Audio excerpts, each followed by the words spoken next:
Glórias a Deus.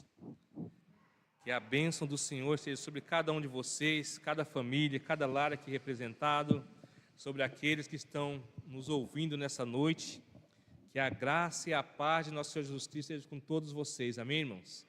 É maravilhoso poder estar na casa do Senhor, adorando ao nosso Deus, reconhecendo a Tua grandeza, dando a glória devida ao Teu santo nome, porque só Ele é merecedor de todo louvor, de toda honra e de toda a glória. Amém, meus amados?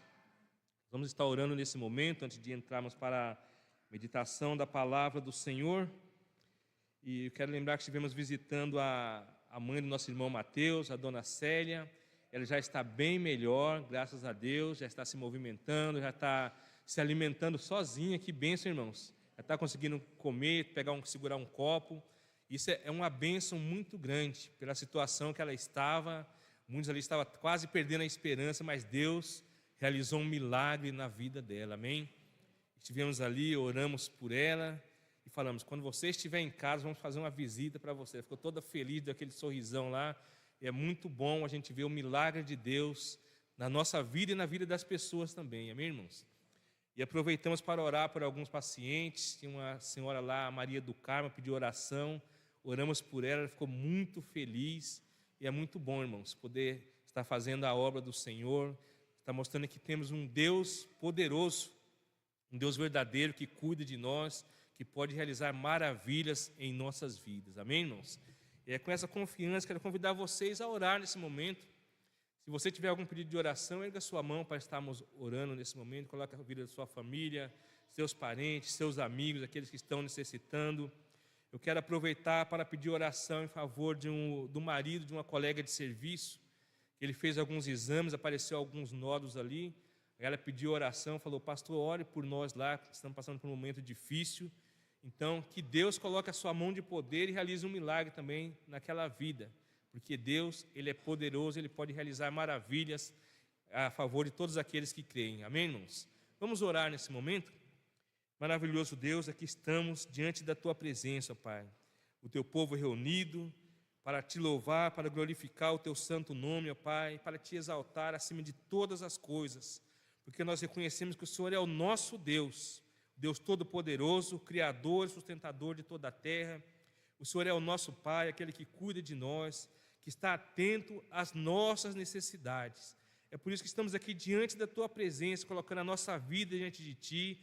Esses pedidos estão sendo colocados, o Senhor conhece os nossos corações, nossos pensamentos, e todos que estão aqui creem no Teu poder, ó Pai. Nós sabemos que o Senhor pode realizar qualquer milagre, além daquilo que pedimos ou pensamos, segundo o poder que em nós opera, ó Pai.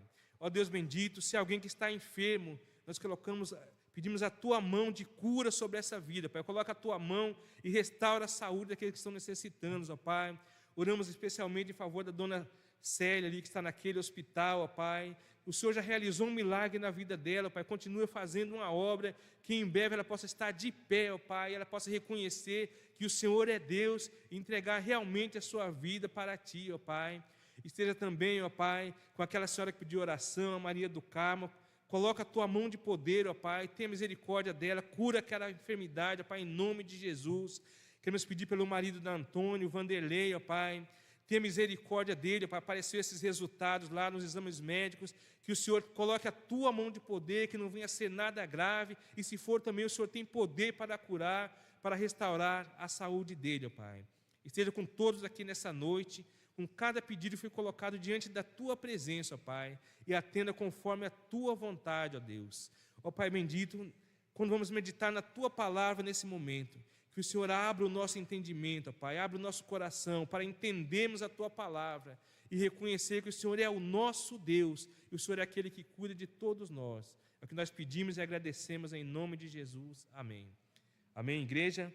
Abra sua Bíblia em Isaías, capítulo 40.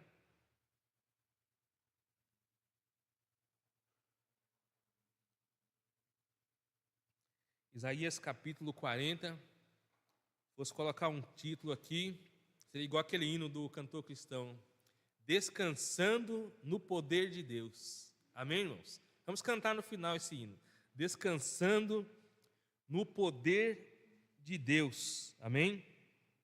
Isaías capítulo 40, aqui no título fala: consolo para o povo de Deus. O povo de Deus estava escravizado ali na Babilônia, passando por um momento difícil, um momento de incerteza. Eles não sabiam quando que Deus haveria de restaurar todas as coisas, dar liberdade para eles daquela escravidão.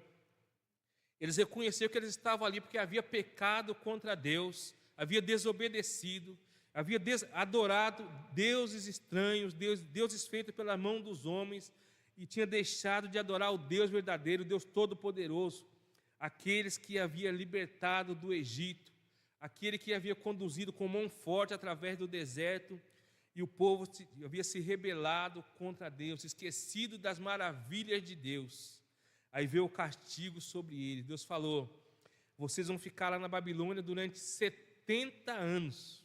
70 anos até que eles pagassem ali por todos os pecados dele, tudo aquilo que eles haviam feito contra Deus, até que eles reconhecessem a grandeza e o poder de Deus. E aqui, através dessa profecia de Isaías, Deus dá uma palavra de conforto, uma palavra de consolo para aquele povo, para o povo de Israel, mostrando que havia chegado o tempo de chorar havia acabado, porque Deus ia manifestar o seu poder e libertar o povo da escravidão.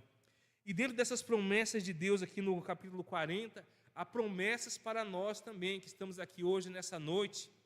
Promessas que Deus estava colocando ali, que haveria de vir o Messias, o Salvador, para salvar toda a humanidade, não somente o povo de Israel, mas todos os gentios, todos aqueles que esperavam em Deus, porque a promessa era para todos, que a Bíblia fala que aquele que invocar o nome do Senhor, este será salvo.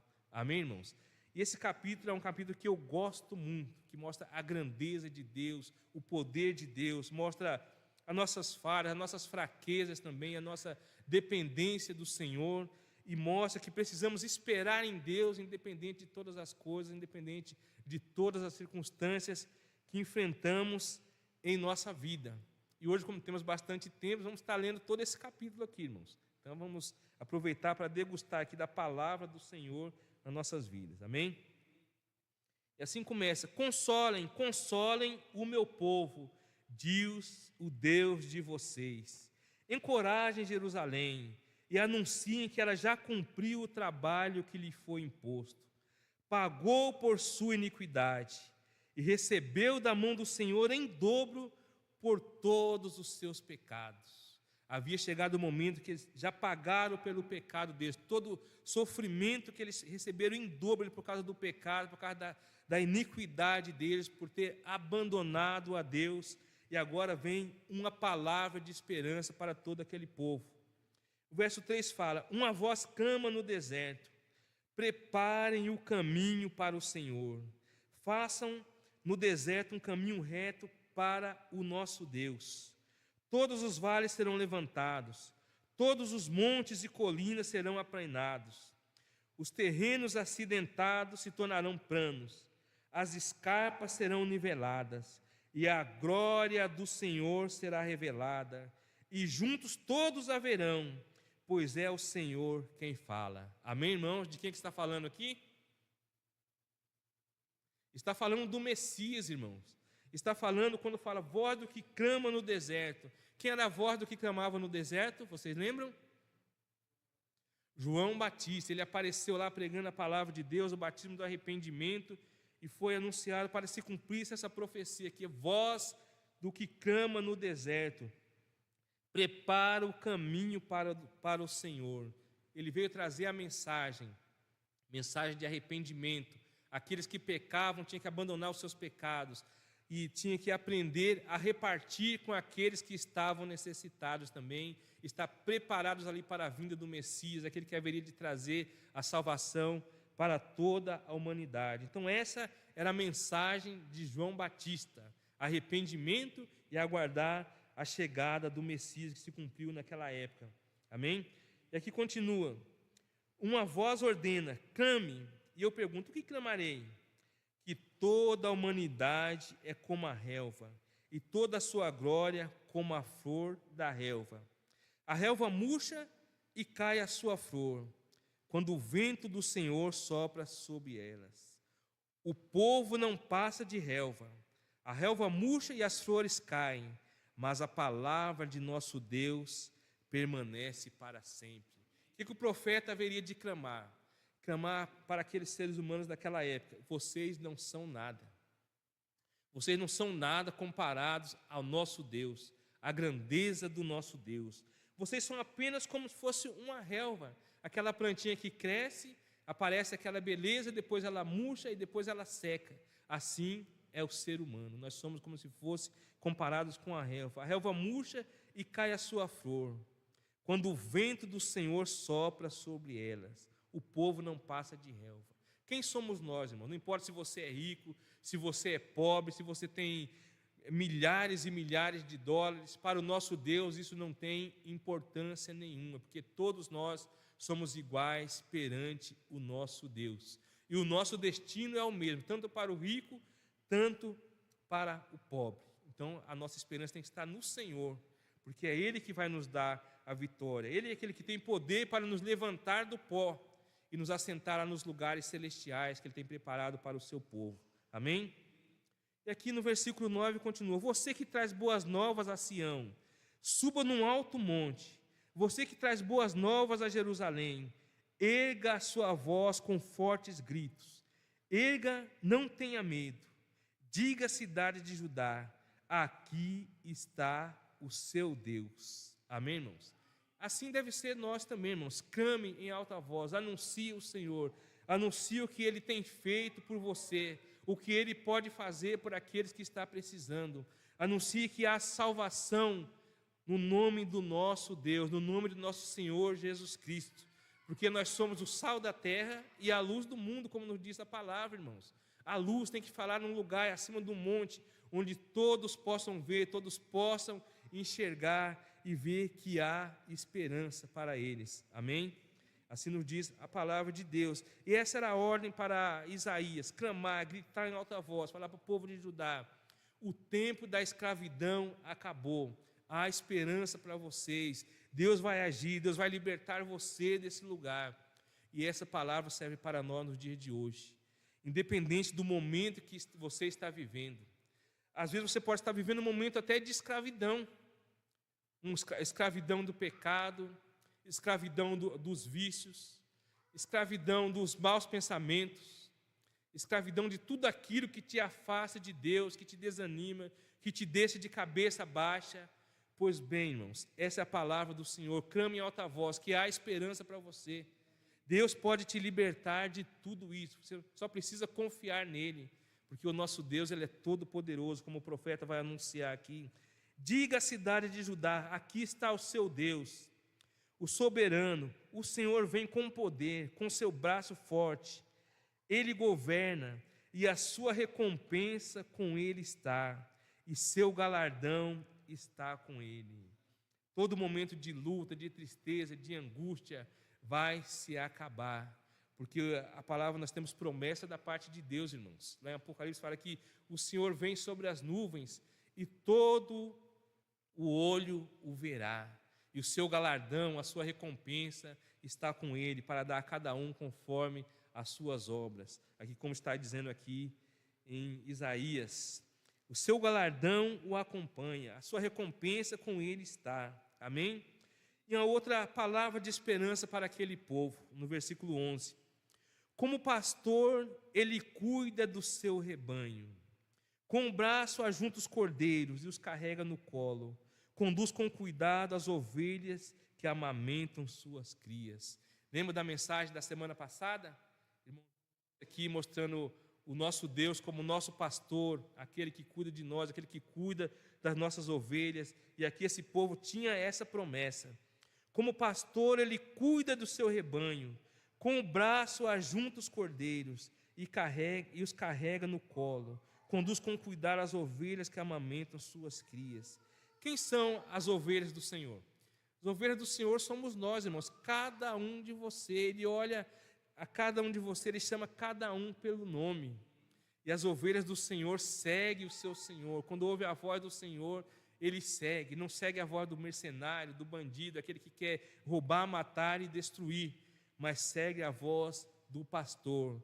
porque o pastor é aquele que vai te guiar para as águas tranquilas, para os pastos verdejantes, que vai suprir todas as suas necessidades. Amém, irmãos?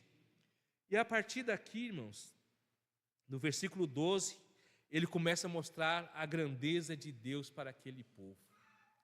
Por que que eles haviam abandonado a Deus para servir a outros deuses?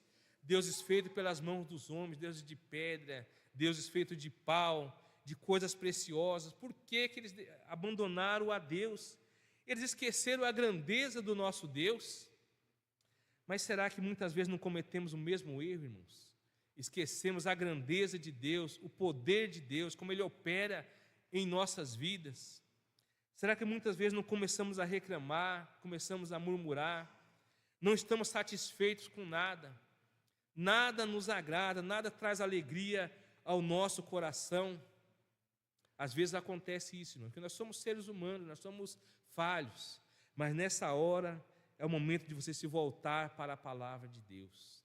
Você se lembrar da grandeza do seu Deus, o Deus que você serve, o Deus El Shaddai, o Deus Todo-Poderoso. Aquele que começa de uma forma poética, descrever dentro da sua imaginação, aquele que ele imagina sobre Deus.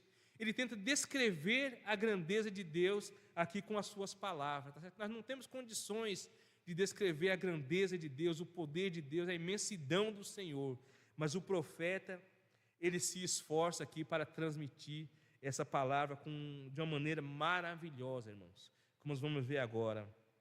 Quem mediu as águas na concha da mão? Você já pegou a água assim, lá no rio, e pega a água assim na concha da sua mão?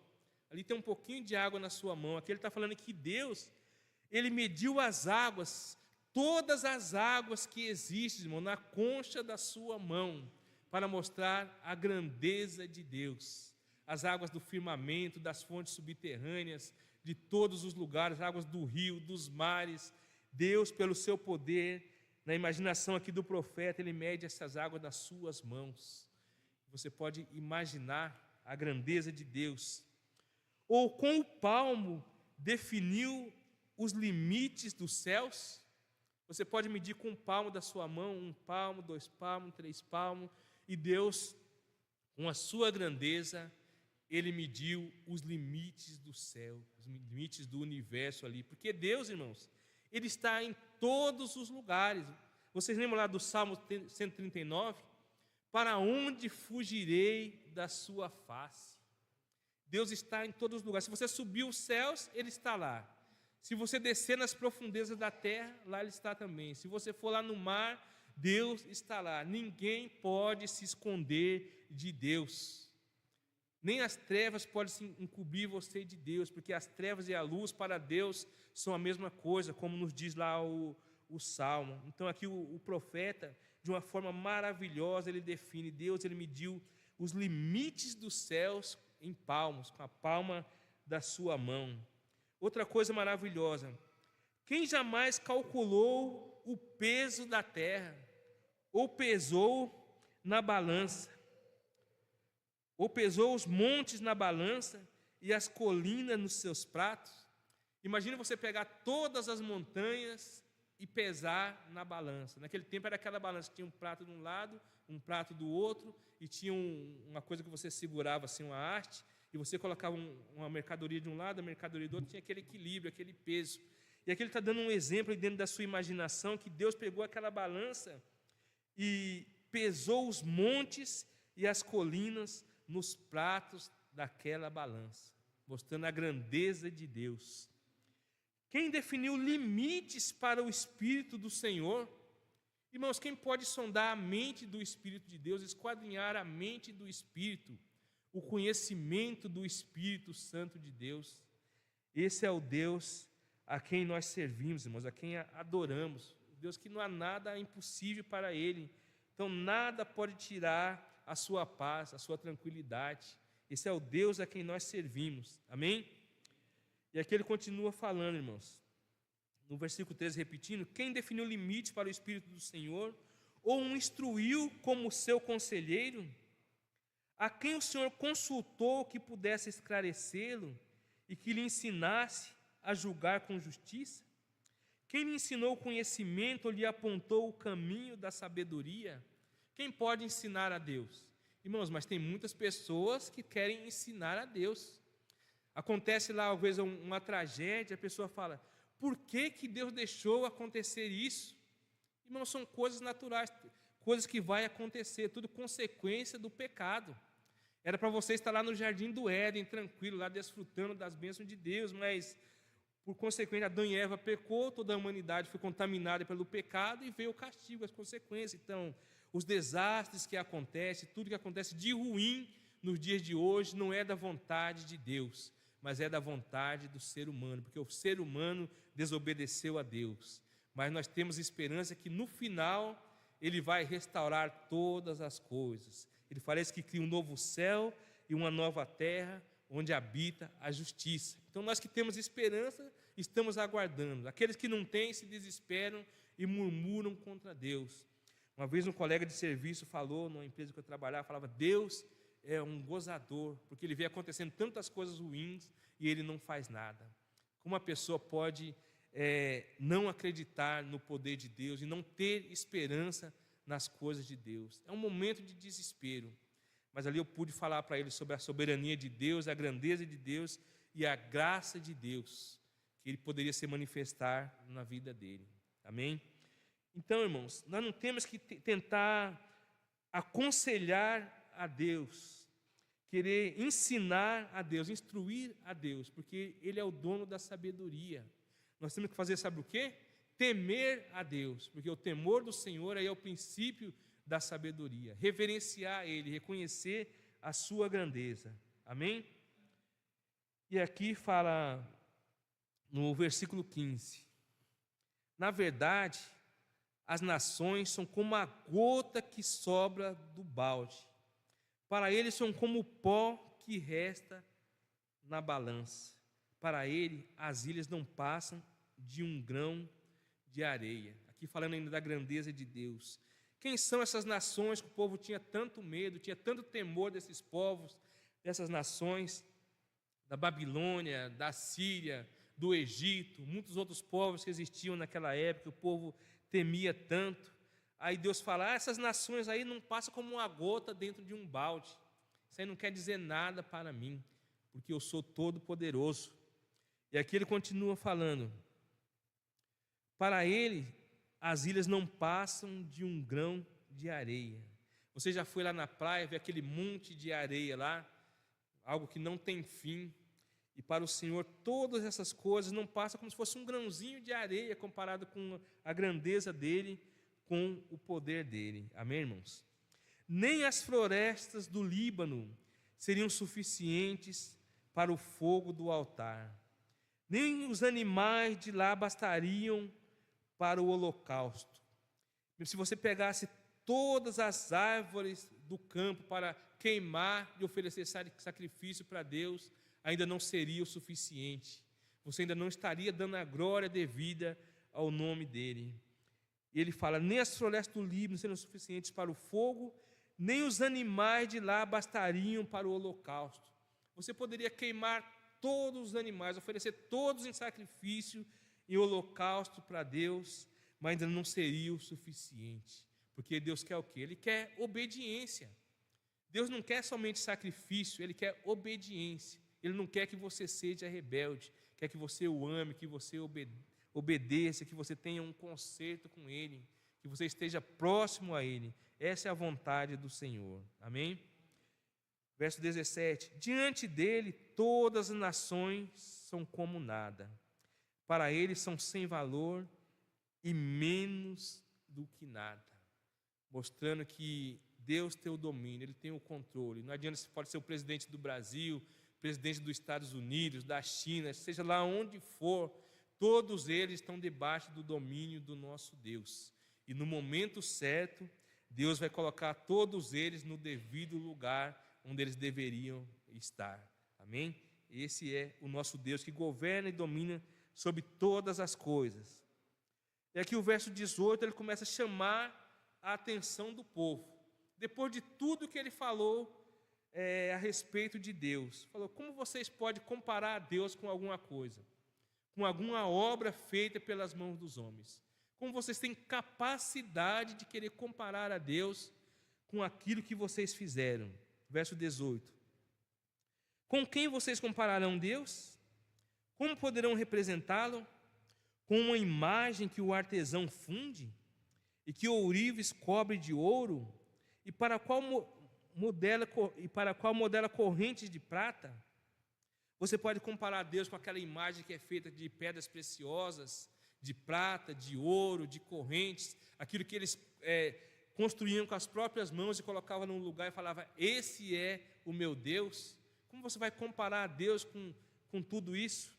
E aqui ele continua, ou com o ídolo do pobre, que pode apenas escolher um bom pedaço de madeira e procurar um marceneiro para fazer uma imagem que não caia. Aqui ele está dando o exemplo do pobre, né? O rico faz o Deus lá de pedras preciosas, mas o pobre que não tem condição, ele pega lá uma árvore, corta um pedaço de madeira, modela um Deus e fala, esse é o meu Deus, é esse que eu vou adorar. Aí, né, se você ler mais para frente, lá para o capítulo 44, o profeta vai chamar a atenção do povo. Para pensar um pouco, use a sua imaginação. Você pega lá uma madeira, uma parte você faz lenha, cozinha a sua comida, faz o seu alimento, a outra parte você constrói um Deus, uma abominação, e você se prostra diante dele e o adora. Porque você não para pensar que é apenas um pedaço de madeira. Nós temos que ter esse conhecimento, irmãos. É os deuses feitos pelas mãos dos homens, que não têm poder nem de fazer bem e nem de fazer mal. Lá nos Salmos, se eu não me engano, é o Salmo 115, fala que eles têm olhos, mas não veem, têm boca, mas não falam, têm ouvidos, mas não ouvem. Som algum sai da sua garganta.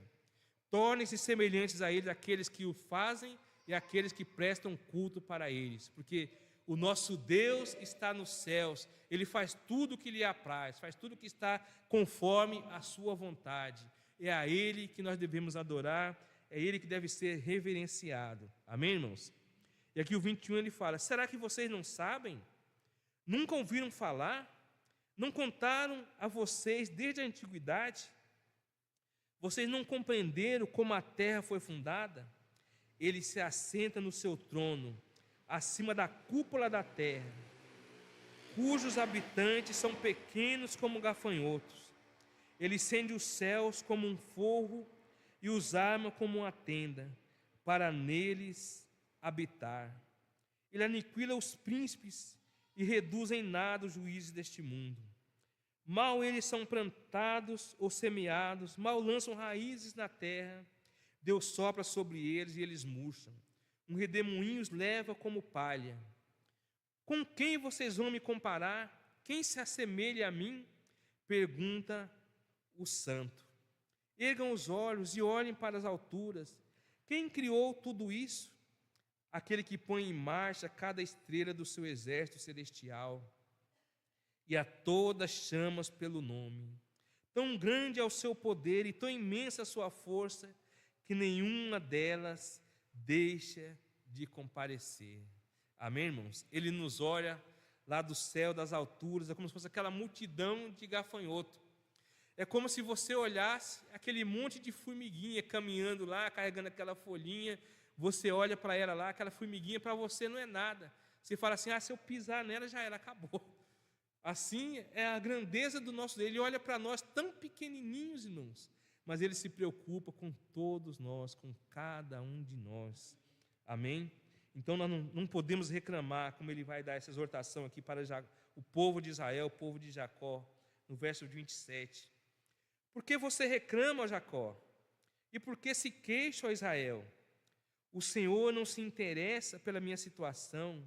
O meu Deus não considera a minha causa. Será que você não sabe, nunca ouviu falar?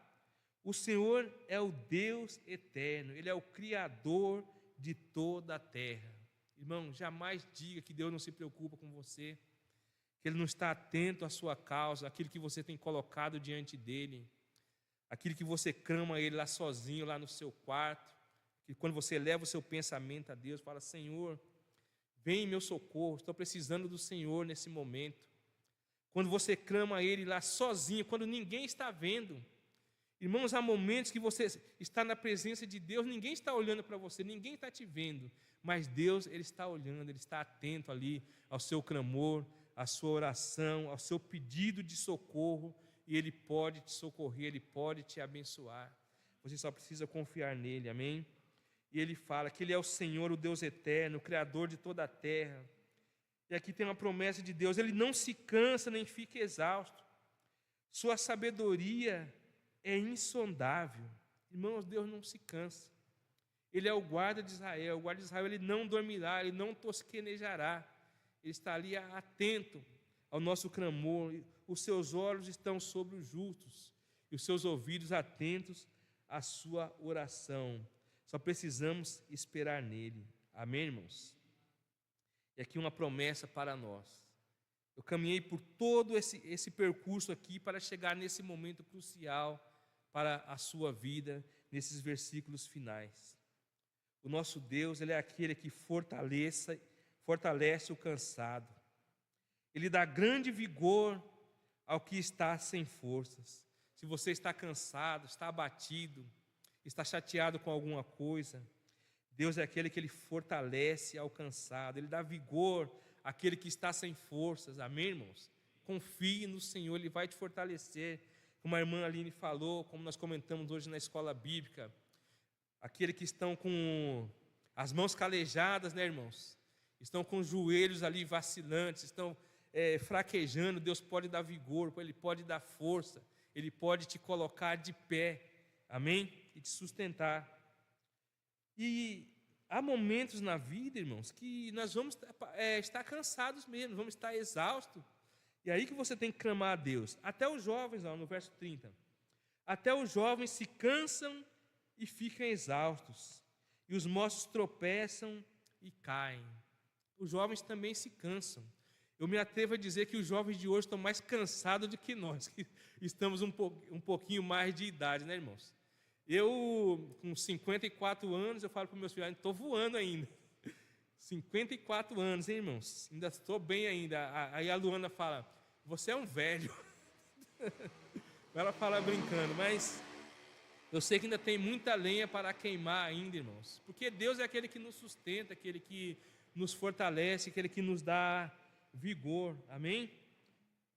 E aqui fala no verso 31, mas aqueles que esperam no Senhor renovam as suas forças, independente se você é criança, se você é jovem, se você é um adulto, se você espera no Senhor, Ele vai renovar as suas forças, amém, irmãos? E aqui continua falando, você vai voar alto como as águias, voam alto como as águias. Vocês já ouviram várias vezes falando a respeito das águias, né, irmãos?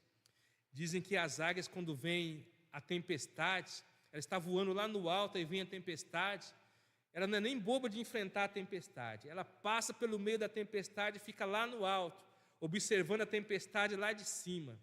Assim deve ser nós também, irmãos, você olhar lá para o alto, olhar para Deus e ficar observando a tempestade, falar, eu estou aqui com o meu Deus, eu estou aqui seguro com o meu Deus, e Ele vai me dar a vitória em nome de Jesus. A tempestade vai passar, quando a tempestade passar, aí virá a bonança, a tranquilidade na sua vida, amém? Voam alto como as águias, correm e não ficam exaustos, andam e não se cansam, amém? Não sei qual é o momento da sua vida, às vezes você pode estar correndo, está a milhão, você não vai se cansar, às vezes você pode estar andando também, que nós temos nossos altos e baixos, às vezes você está correndo a milhão, às vezes você está só apenas andando, mas se você confiar no Senhor, você não vai se cansar, e você vai permanecer firme, você vai glorificar o nome do Senhor todos os dias da sua vida, amém, irmãos? Então que possamos ficar com essa palavra, que você possa meditar na palavra de Deus, pegar com calma aqui esse capítulo 40, que eu falei um pouco corrido, mas meditar na palavra de Deus, porque é a palavra de Deus que nos fortalece, que nos coloca em pé em todos os momentos, amém, irmãos? Vamos louvar o Senhor com o hino 314 do cantor cristão.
irmãos, descansando no poder de Deus. Vamos orar nesse momento, agradecendo ao Senhor por esse culto e que todos tenham uma ótima semana na presença do nosso Deus. Amém? Maravilhoso Deus, nós damos graças ao Teu santo nome, ó Pai, por mais uma vez poder estar aqui na Tua casa para Te louvar, Te exaltar, Te engrandecer, ó Pai. Agradecemos pela Tua palavra que ouvimos desde o início aqui, ó Pai, pelos louvores que foram entoados em adoração a Ti, ó Pai. Te agradeço pelo Teu povo aqui reunido, ó Pai, para Te prestar culto, por aqueles que estão Te louvando também através das redes sociais, ó Pai. Que a Tua graça, que o Teu amor esteja nas nossas vidas, abençoando a cada um de nós, suprindo em tudo as suas necessidades, ó Pai. O Senhor que nos conhece, ó Pai, o Senhor sabe o quanto nós dependemos de Ti, ó Pai, porque nós somos as Suas ovelhas, nós dependemos do nosso pastor para cuidar de nós em todos os momentos, ó Pai. Continue com o Teu povo, ó Pai, esteja com o Teu povo nessa semana, abençoando, cuidando, tirando todas as barreiras, todos os empecilhos, que todos temos uma semana de paz, uma semana de alegria diante da Tua presença, e que a graça maravilhosa de Jesus, o grande amor do nosso Deus, o Pai, e as consolações do Espírito Santo estejam com esta igreja e com todo o Teu povo espalhado pela face da terra. Amém. Amém, igreja? Pode assentar, o culto está encerrado.